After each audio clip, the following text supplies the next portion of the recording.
สวัสดีครับบริษัทสยามโกลเด้นวันนี้ขอแนะนำเครื่องแพ็ค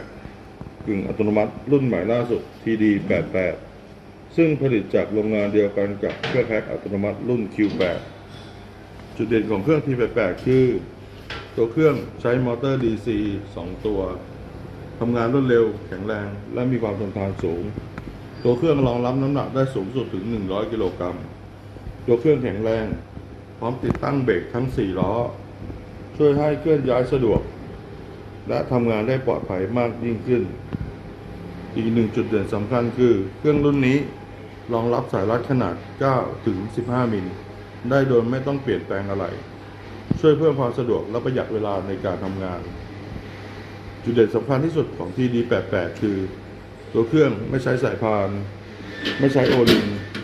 และไม่ใช้กระปุกเกียร์ช่วยลดการสึกหรอและลดค่าบำรุงรักษาตัวเครื่องยืดอายุการใช้งานของเครื่องได้อย่างมีประสิทธิภาพ